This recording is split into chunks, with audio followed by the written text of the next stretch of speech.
Just as no one can be forced into belief, so no one can be forced into unbelief.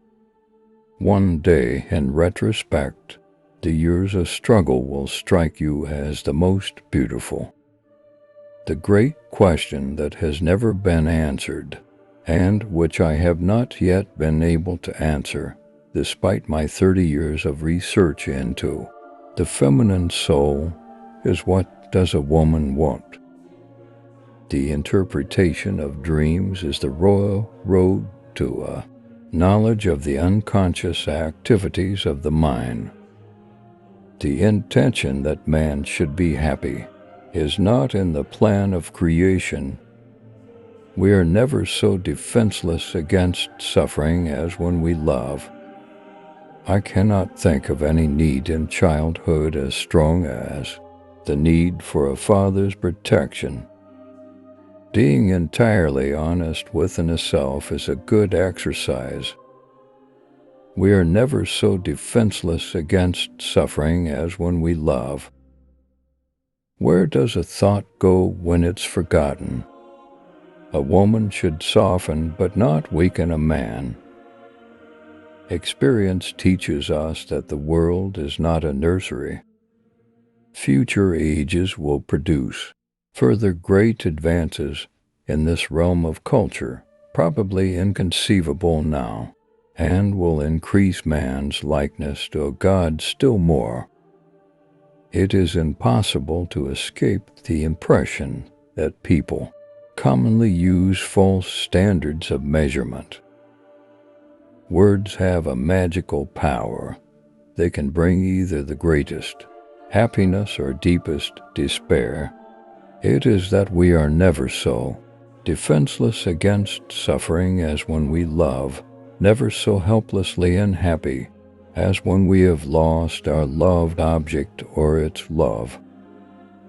Religion is an attempt to get control over the sensory world in which we are placed by means of the wish world which we have developed inside us as a result of biological and psychological necessities. He does not believe that does not live according to his belief. When making a decision of minor importance, I have always found it advantageous to consider all the pros and cons. Everywhere I go, I find a poet has been there before me. Religion is a system of wishful illusions together with a disavowal of reality. Life as we find it is too hard for us. It brings us too many pains, disappointments, and impossible tasks. In the depths of my heart, I can't help being convinced that my dear fellow men, with a few exceptions, are worthless. Neurotics complain of their illness, but they make the most of it, and when it comes to taking it away from them, they will defend it like a lioness her young. Words are capable of arousing the strongest emotions and prompting all men's actions. The ego is not master in its own house.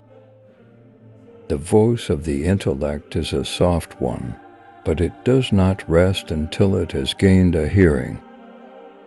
The ego refuses to be distressed by the provocations of reality, to let itself be compelled to suffer.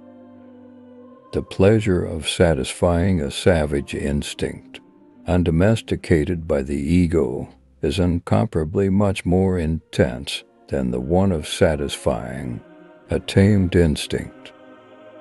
Where ID was, their ego shall be.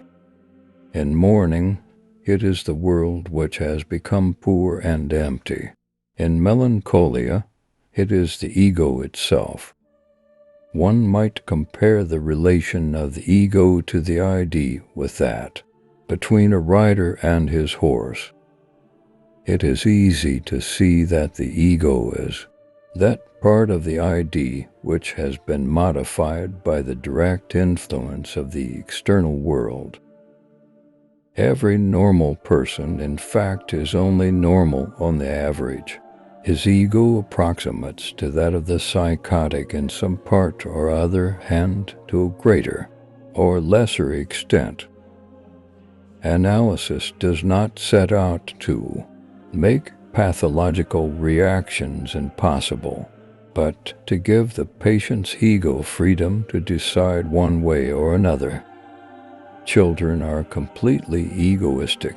They feel their needs intensely and strive ruthlessly to satisfy them. The functional importance of the ego is manifested in the fact that normally control over the approaches to motility devolves upon it. Towards the outside, at any rate, the ego seems to maintain clear and sharp lines of demarcation. The poor ego has a still harder time of it. It has to serve three harsh masters, and it has to do its best to reconcile the claims and demands of all three. At the height of being in love, the boundary between ego and object threatens to melt away. The repressed merges into the ID as well, and is merely a part of it. Originally, the ego includes everything. Later, it detaches from itself the external world. There is no doubt that the resistance of the conscious and unconscious ego operates under the sway of the pleasure principle. There is no doubt that the resistance of the conscious and unconscious ego operates under the sway of the pleasure principle.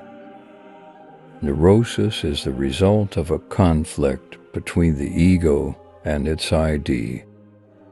A transference neurosis corresponds to a conflict between ego and ID. The repressed is only cut off sharply from the ego by the resistances of repression it can communicate with the ego through the ID.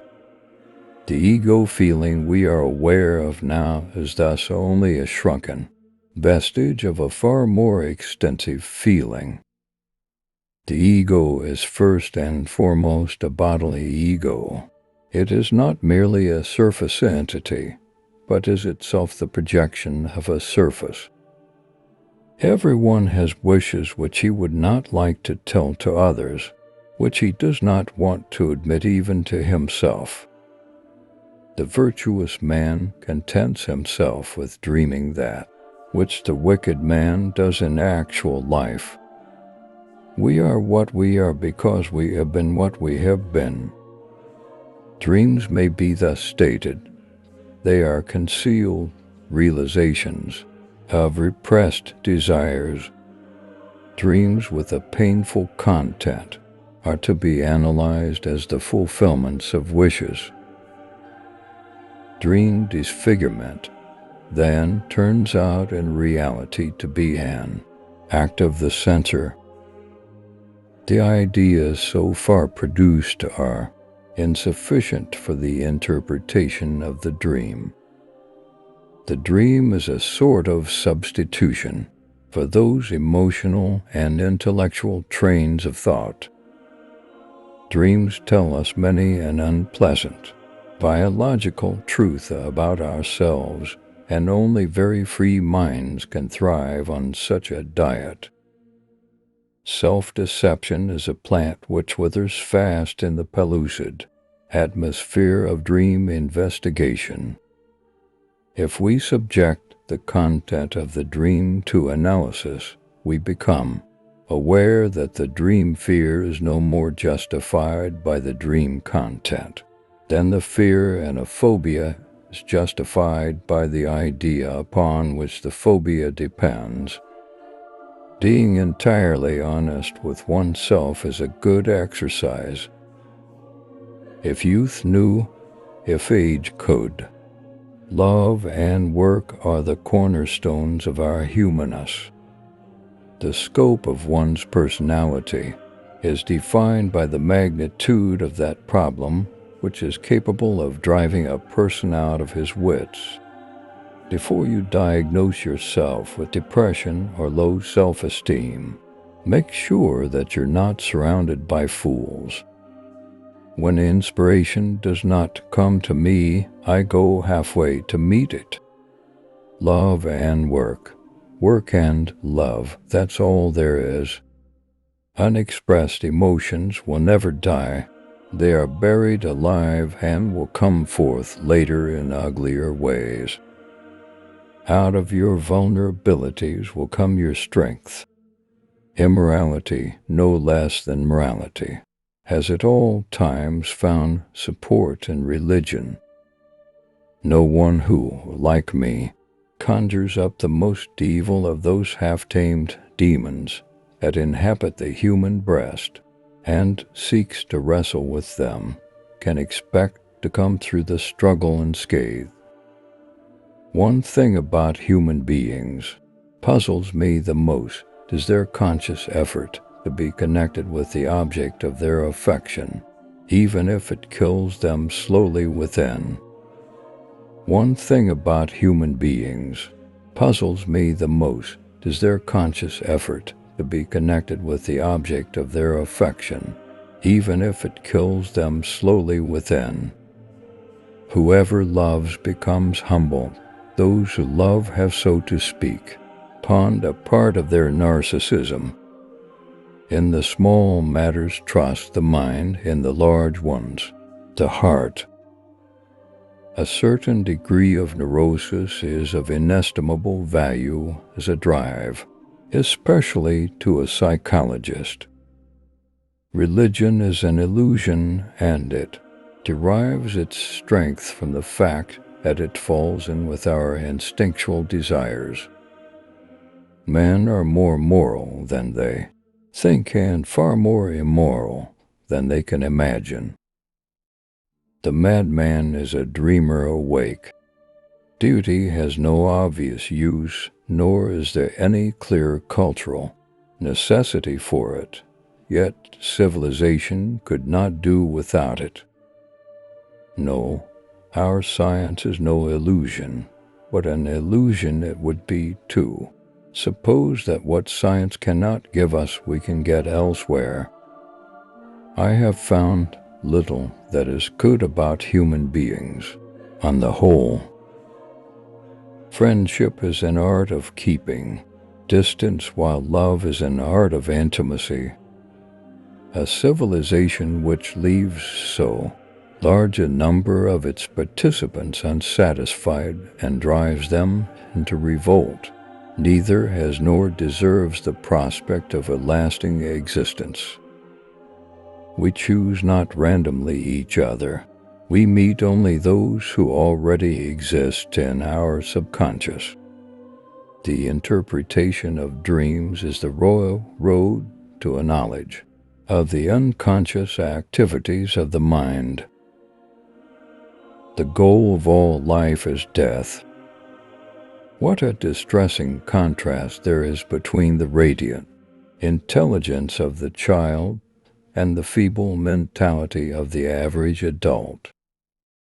Neurosis is the inability to tolerate ambiguity. The doctor should be opaque to his patients and, like a mirror, should show them nothing but what is shown to him.